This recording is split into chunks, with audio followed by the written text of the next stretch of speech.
John, day 4, it's coming up on 4 p.m. It's been a busy show. What were your overall impressions of ADIPEC? Well, I think for myself, first of all, it's the first time I've actually been here at ADIPEC and the first time I've been to Abu Dhabi. So for myself, it's been a great experience. And to be honest, the best thing about it is the amount of people that are here and also the topics and the subjects that have been covered. For me, it was a broad range, all the way from drilling optimization, production optimization, all the way through to decarbonisation. And the digital tools that are looking to enable that.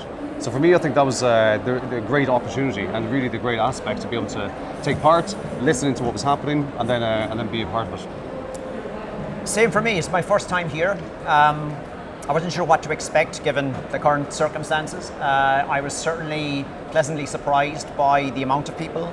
It's kind of a who's who of the oil and gas industry. Yep. I suppose my general impressions. The amount of technology, innovation, pick a gadget, pick a technology theme, it was here. And the other thing is the oil and gas industry is not going away.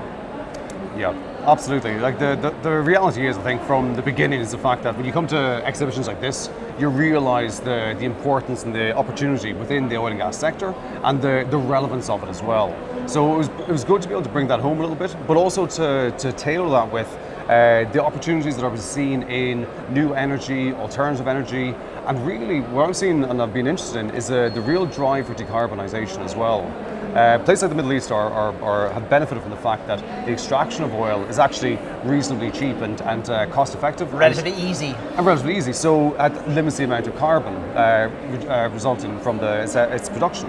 But even with that, there's a lot of efforts being made to look at the digital technologies that are there to be able to decarbonise and monitor what's being done. And for me, I think that's something that's relevant here, but also that will cascade to other regions globally where perhaps it is more carbon intensive for the production in the same areas.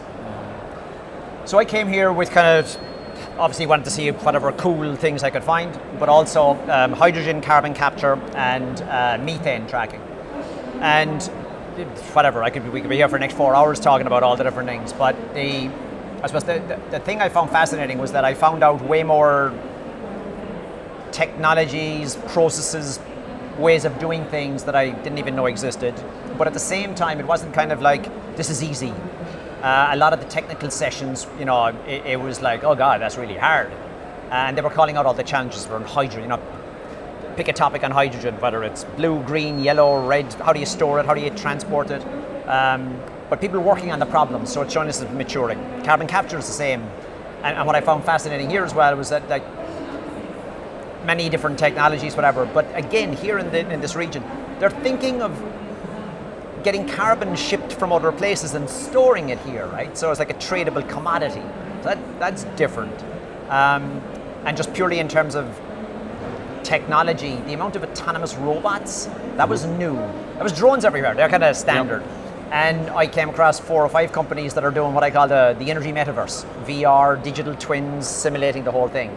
So again, I'll take a couple of days to kind of go through all my notes in my head because there was so much going on, but no, it was good. Any particular things stood out for you? Yeah, so I guess from my perspective, really, so I'm working with Global Maritime. Global Maritime is a marine consultancy services. So we're involved in marine warrant surveying, ship surveying, ship services, marine services. So a lot of the area that I'm looking at is particularly the upstream sector, looking at the vessels. So for me, it's about talking to the operators who are looking at developments.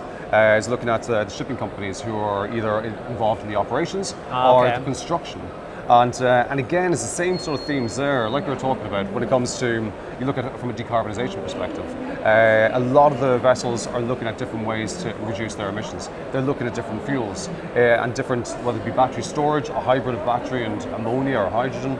But again, like you're mentioning, it's the same thing. There's not enough natural changes and crossovers from traditional internal combustion engines or marine diesel oils when you're looking at different energy vectors. So there are those challenges there. But again, for us, it's about trying to identify where the opportunities are and what that means to us as a business. Yeah. So from a marine perspective, what you're looking at is the potential for new vessels, and what are those services going to be required?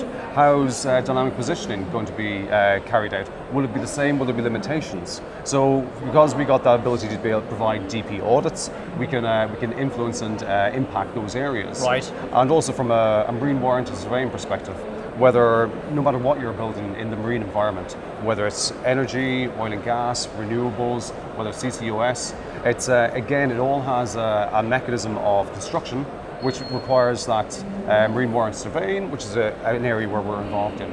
So it's the interesting thing about our side is that no matter where the energy mix changes in the marine environment, we still need them. Someone's going to be transporting something and building something. Exactly, and like we often say, once it gets wet, we're involved in it, and that's the reality of the situation.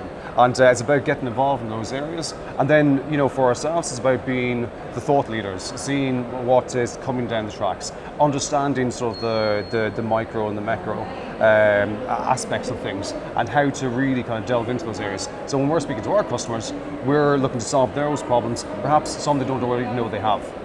No. So there was a whole maritime and marine sub-conference, if you like, an exhibition here as well. And I suppose what was fascinating as well was I was chatting to a couple of companies, and they have the big,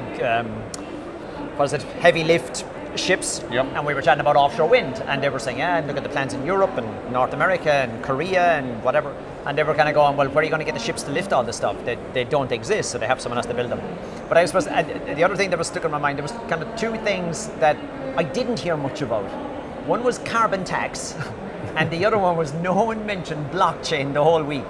Wow. Well, now, they were talking about, there was a conversation about tracking certificate of origin for hydrogen, because is it blue or green or grey or what's the carbon associated to its exactly. But just as a technology, no one mentioned blockchain.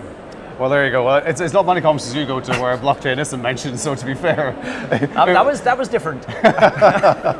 But you're right. Like I think when you look at technology, it's like you say, sometimes it's not gimmicky, but you always have the robots. You always have that sort of interaction. So it allows people to kind of visualize what digitization looks like. And I think sometimes one of the reasons I have some of these things is so people can feel they can interact and connect with in some way. Because a lot of the time, when you're looking at the software solutions that are involved, there are things that happen in the background. So it's not always obvious where the benefit is or what's actually being done. So I think that's a hard sell sometimes from a software developer's perspective, and also to really identify where that value is. But like for our industry and in the energy industry and in sort of operations in remote areas, whether it be sort of in the desert or kilometers offshore, then you always need that opportunity to clearly understand what's happening, be able to manage the maintenance, be able to predict when things are going to happen, and then modify your maintenance routines on top of that. And a couple of years ago, I often said this to people, that what would happen is people talk about how they saved costs or they saved vessel days. That was always a big metric. Vessel days, because the vessel would be for let's say a construction or an inspection project might be a largest part of the activity. Right. So if you reduce down the number of days, then you're reducing down the cost. Now what we talk about though is if you're reducing those days or that time spent offshore, you're reducing your carbon emissions, because effectively you're spending less time doing those activities. Burning less fuel. Precisely. And there's definitely been a shift over the last 2 years, whereas before it talked about basically profit made or costs saved. Now it's basically about emissions reduced and the benefits there. And I suppose you mentioned the gadgets, and folks that know me for the week, I've been running around with robots and drones and all the AR and VR. But it's like the drones and the robots here, and the autonomous robots are pretty cool. But they're just walking sensors. Yeah. So then it's a question of, well, what do I do with all the data? And it's not that someone gets 4,000 photographs and they have to sit at home at night looking at them going, what changed? So the AI system in the background has to go, what's changed? And then that AI system has to go trigger a job for someone go fix something. It can't be just here's an email to someone because whatever. So it's about how do you integrate that? And even with the whole VR and AR stuff, it's that, well, how do I now visualize that real-time world that I got the data from animal that was walking around the rig last night, Yep. and be able to visualize that. So there has to be a business value in it. It's not just a gadget. But and that's hard, right? There's a lot of, you need to join a lot of the dots. But it was good. It was good. I'm tired. I got to admit, I'm pretty exhausted too. But I think that's when you know you've had a good conference. And I think you always leave with a sense of frustration because there's so much more you want to see.